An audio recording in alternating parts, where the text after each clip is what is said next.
వి cardiac multi speciality hospital అన్ని కంపెనీల original parts wholesale ధరలకే బెస్ట్ క్వాలిటీ మీ నమ్మకానికి నిజమైన చిరునామా వహబ్ రోడ్ బిలాల్ హోటల్ దగ్గర తెనాలి.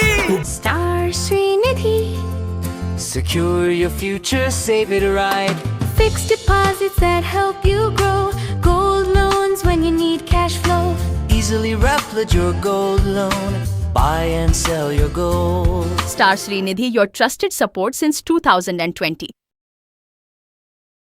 తెనాలి నాదరపేటలో కన్న కొడుకుని హత్య చేసిన కేసును ఛేదించారు తెనాలి పోలీసులు. వన్ టౌన్ పోలీస్ స్టేషన్లో ఏర్పాటు చేసిన విలేకరుల సమావేశంలో డీఎస్పీ జనార్దన్ రావు నిందితులను విలేకరుల ఎదుట ప్రవేశపెట్టారు. మృతుడు కొల్లిపర కోటేశ్వరరావును అతని కుటుంబ సభ్యులే హత్య చేసినట్లు అంగీకరించారని డీఎస్పీ తెలిపారు. ఈ కేసులో నిందితులైన తండ్రి భాస్కర్రావు, తల్లి విజయమ్మ, తమ్ముడు మరియదాసు, బంధువు నాగేశ్వరమ్మలను అరెస్ట్ చేసినట్టు చెప్పారు.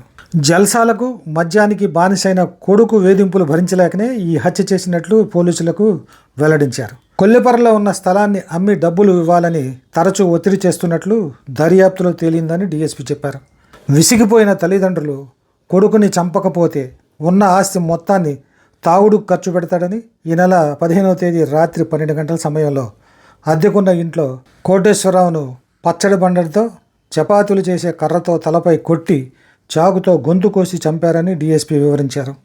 ఈ కేసులో 4వ ముద్దాయి నాగేశ్వరమ్మ వారికి సహకరించినట్లుగా తెలిపారు. హత్య అనంతరం శవాన్ని ఆటోలో కృష్ణానదిలో పడేయాలని ప్రయత్నం చేశారని చెప్పారు డీఎస్పీ. స్థానికులు అడ్డుకుని పోలీసులకు సమాచారం ఇవ్వడంతో కుట్ర బయటపడిందని పేర్కొన్నారు.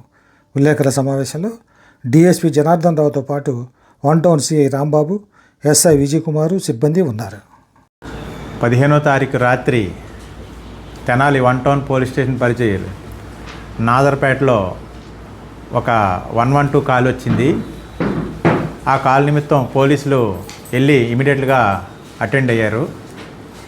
ఈ కాల్ అటెండ్ అయినప్పుడు అక్కడ మనకు తెలిసింది ఏంటంటే ఒక డెడ్ బాడీ, మృతుడు కొల్లిపర కోటేశ్వరరావు ఒక శవం హడావుడిగా తరలించడానికి తల్లిదండ్రులు భాస్కర్రావు, మరియదాసు, విజయమ్మ అనేవాళ్ళు ప్రయత్నం చేస్తూ ఉంటే ఆ పక్క నైబరు అద్దెకుంటున్న బొడ్డు ప్రియాంక అనే ఆమె పోలీసుకి కాల్ చేయడం, ధైర్యంగా నిలబడి ఫోన్ చేసి వచ్చాక ఈ కంప్లైంట్ మీద మనం కేసు రిజిస్టర్ చేయడం జరిగింది. ముద్దాయిల్ని అరెస్ట్ చేసాము మేము ఈరోజు.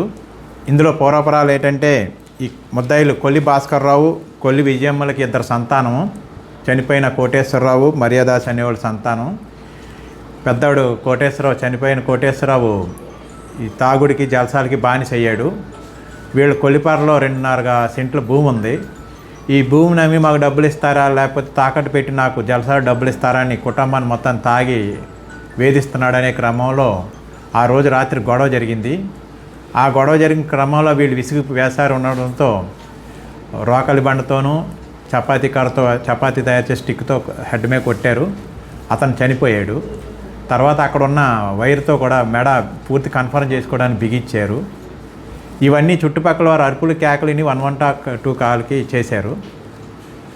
ఆ క్రమంలో వీళ్ళని విచారించిన క్రమంలో వీళ్ళు ఇట్లా డిస్క్లోజ్ చేశారు. ఉన్న 2.5 సెంట్ల భూమి తాగి వచ్చినప్పుడల్లా మమ్మల్ని ఇబ్బంది పెడుతున్నాడు, కొడుతున్నాడు, కాబట్టి మేము అతన్ని చంపి ఈ పేడ వదిలించుకుందాం, ఇతన్ని శవాన్ని తీసుకెళ్ళి కృష్ణా రివర్లో వడేద్దామని వెళ్తున్న క్రమంలో మీరు పట్టుకున్నారని చెప్పారు. ఇందులో ముద్దాయిల్ని తెనాలి వన్ టౌన్ సిఐ గారు, వాళ్ళ ఎస్ఐ గారు ఇమీడియట్గా అరెస్ట్ చేసి ఇమీడియట్గా కేసుని డిస్క్లోజ్ చేసి రాత్రే శవాన్ని మాయం చేయకుండాను ఇమీడియట్గా యాక్షన్ తీసుకున్నారు. దాన్ని జిల్లా ఎస్పీ గారు అభినందించారు. ఈరోజు పత్రికాముఖంగా దీన్ని ప్రెస్ మీట్లో వారిని కూడా తెనాలి సబ్ డివిజన్ తరఫున మేము అభినందిస్తున్నాం. అంటే అతను తాగి జలసాలకు లోనై ఉన్నాడు, డబ్బులు అడుగుతున్నాడు, భూమి అమ్మి డబ్బులు పంచమంటున్నాడు, ఉన్న భూమి అమ్మితే అట్లా అనే గొడవ జరిగింది. వాళ్ళు చెప్పడం అయితే క్షణికావేశం అంటారు, కానీ తను చనిపోతే బాగుండనే ఉద్దేశం వాళ్ళందరిలోనూ ఉంది. తల్లి, తండ్రి, తమ్ముడు అందరూ కలిపి దీంట్లో పార్టిసిపేట్ చేశారు. వీళ్ళకి కొల్లిపర వీళ్ళకి స్నేహితురాలు మొన్నంగి నారాయణమ్మ అనే ఆవిడ కూడా చుట్టుపక్కల వాళ్ళు ఏం జరుగుతుంది తలుపు తీయండి అంటే బయటకు వచ్చి ఏమీ లేదని వాళ్ళకి జరిగిందని సపోర్ట్ చేసింది. ఆవిడ కూడా ఈ కేసులో ముద్దాయిగా పెట్టి అరెస్ట్ చేస్తున్నాం. సార్ ఈ కోటేశ్వరరావు ఏం చేస్తారు? ఆర్టీసీ బస్సులో హైర్ సర్వీసెస్లో డ్రైవర్గా పనిచేస్తారు. Auto driver. ఈ చనిపోయిన కోటేశ్వరరావు ఆటో నడుపుకుంటాడు. అతని ఆటోలోనే ఈ శవాన్ని మాయం చేయడానికి ట్రై చేశారు. తమ్ముడు మర్యాదాసు ఆర్టీసీ ఈ కాంట్రాక్ట్ డ్రైవర్ పనిచేస్తాడు. ఇప్పుడు తల్లిదండ్రులు వాళ్ళు ఏం చేయరు. ఈ తగాదా అంతా ఈ 2.5 సెంట్ల భూమి అమ్మదే కుటుంబంలో గొడవ ఎప్పటి నుంచో జరుగుతూ ఉంది. ఇతను పెళ్ళై కూడా భార్యను కూడా ఇసుగు వేసారు. భార్య కూడా విడిపోయి వెళ్ళిపోయింది. ఒక్కడే ఉంటాడు. వీళ్ళని ఇబ్బంది పెడుతున్నాడని చెబుతున్నారు. అందరూ ఒకే ఇంట్లో ఉంటారు, అద్దెకుంటారు రేకుల షెడ్లు. ఆ పక్కన ఉన్న ఆమె బొడ్డు ప్రియాంక అని ఆమె మనకు 112 కాల్ చేయడం కానీ వీళ్ళు చేసిన దాని కంప్లైంట్ ధైర్యంగా వచ్చి ఇవ్వడం కానీ పోలీస్ శాఖ తరఫున ఆవిడని కూడా మేము అభినందిస్తున్నాం.